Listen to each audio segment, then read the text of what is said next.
This Halloween, it will be 16 years since Satoshi Nakamoto wrote that white paper. So happy Sweet 16 in a week. Hey, 5 big crypto news stories today. Smash that like button. If you hold crypto, you need to watch today's whole video. Current SEC Chair Gary Gensler just raised a giant middle finger to Bitcoin holders. Bloomberg's host challenges Gary here, saying, hey, Gary, it's clear there is a consensus. No matter which political side you may fall under, the people want updated, fair crypto rules and regulations. Gary responds saying, actually everything is fine. Fuck you, Bitcoin holders, and have a happy birthday. You're also busy in parallel with the crypto industry. I think there's consensus on the eve of an election that all of those parties involved and responsible want to hammer out some sort of new jurisdictional framework for crypto regulators to make some progress on settling oversight of that industry. Can you talk to us about the work you're doing there and if you're making any progress in that field? Look, there's nothing incompatible about the Ledger technology. You know, it's just this Halloween, it will be 16 years since Satoshi Nakamoto wrote that white paper. So happy Sweet 16 in a week. There's nothing incompatible about a Ledger technology, a decentralized Ledger technology, and the securities laws. And it's important that in the securities markets that investors get to decide on their investments, but they get the proper disclosure, that we guard against conflicts of interest and the like. And we're going to continue to do that at the Securities and Exchange Commission. If a market's ever going to have trust, it also needs to come into compliance. And a lot of this field, and we've seen the challenges in this field where a lot of people have lost money.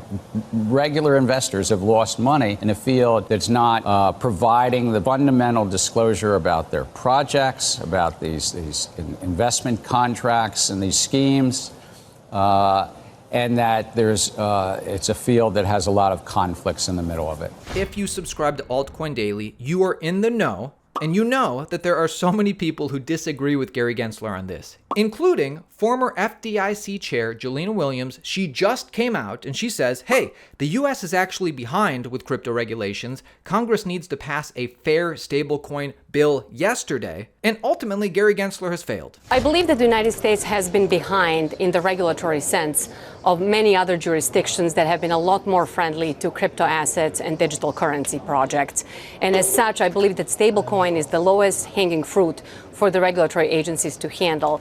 My hope is that regardless of who wins, we do have a solution there because the United States needs to lead as it has on so many issues in the financial markets, and that has not been the case with stablecoins or any other crypto assets.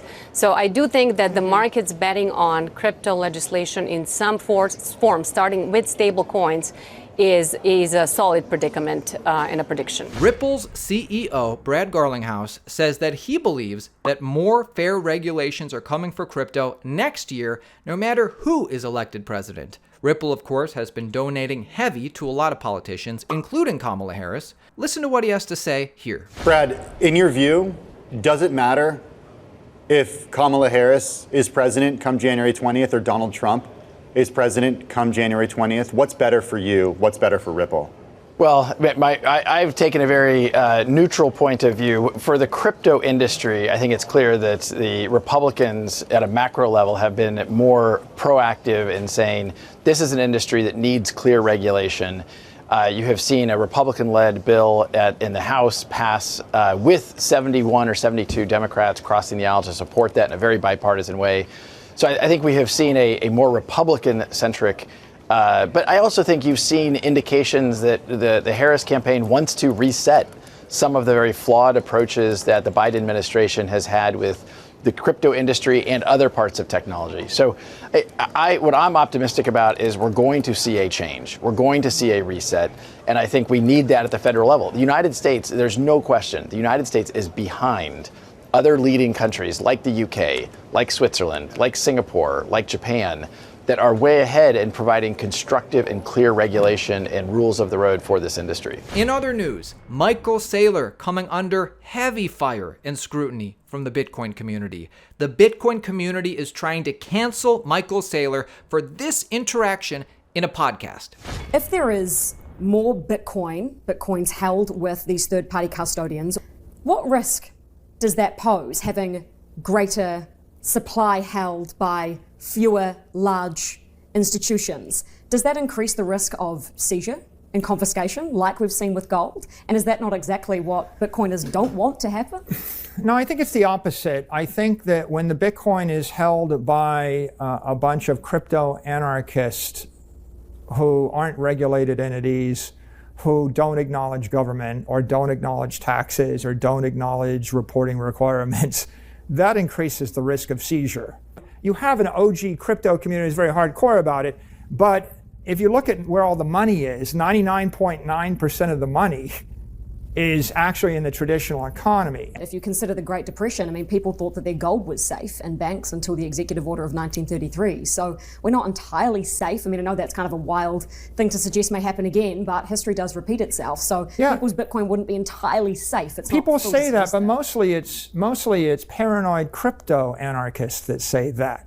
Okay? Because it's a myth and a trope that goes on over and over again.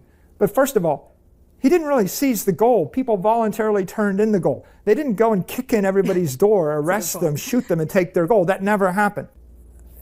Is the United States on the Bitcoin standard? Maybe we will be soon. But the point really is we're not.